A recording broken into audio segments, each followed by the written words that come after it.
Hi, so this is just an extra video to show you some other tools that you could use in your bibliometric analyses.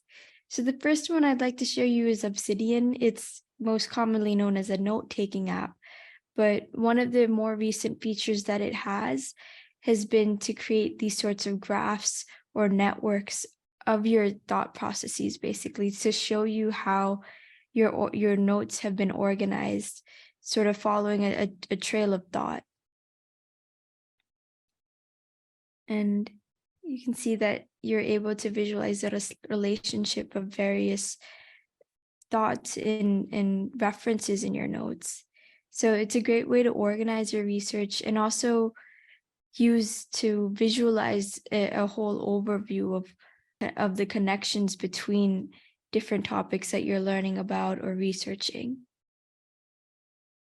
And another software that you could look into is SiteNet Explorer. It's also a free software like Obsidian, and this is created by the creators of WaspViewer. It's also a software tool that can be used to visualize and analyze citation networks in scientific literature, and you're able to download it here. And it's a software tool that can be used to visualize and analyze citation networks of scientific publications. So it's a little bit different than WaspViewer in that you can see sort of hierarchical relationships, and the layout looks different as well in these maps. And they show how over time the citations can vary and how they can be connected to one another. And along these lines of citing various documents, I'd like to show you another website called Research Rabbit. And this is a really cool website. It's said to use a form of generalized AI or machine learning to find relevant papers for you. So when you're doing your literature search or coming across different literature, you can input it into Research Rabbit, and it also has a functionality to connect to Zotero, your reference manager software.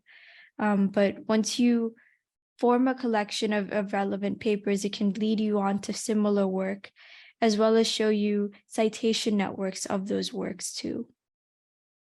So to get started, you can click on collection and name your collection. So if I'd like to do infant development, I can do that here.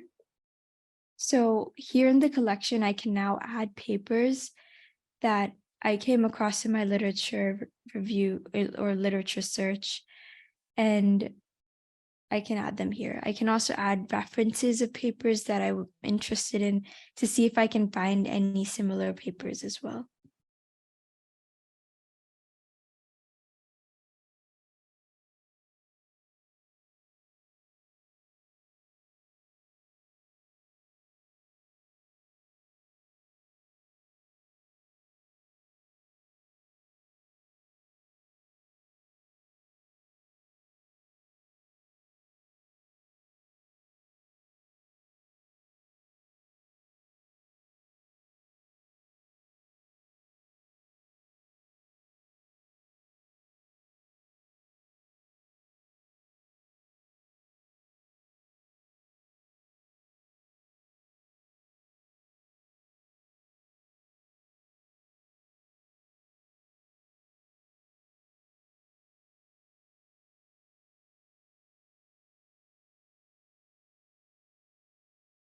So once you've finished adding all of your papers, you can go ahead and see the similar work tab, and it'll give you a whole list of papers that are similar to the ones in your collection.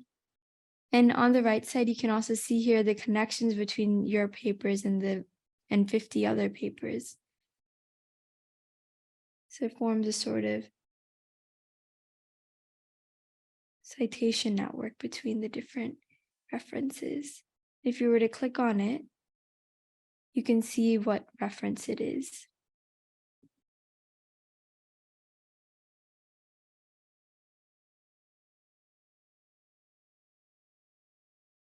And you can even choose to add it if you're interested in this paper. You can also choose to add it into your collection as well.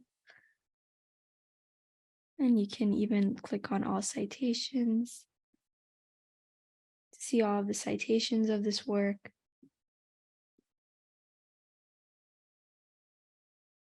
And you can even see this graph in the form of a timeline as well. And if you were to click on earlier work, you can see papers earlier than the ones in your timeline.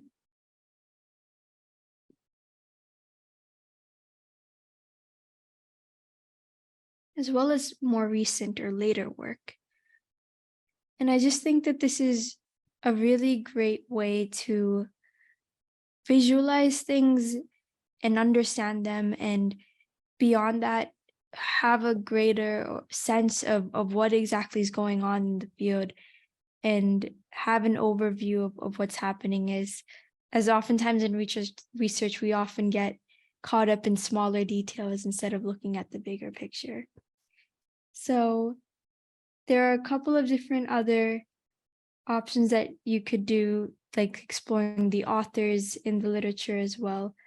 But this is just a basic idea of how you could get these networks on Research Rabbit and how they could be useful for your research. So I hope these videos have been helpful, and have a great day.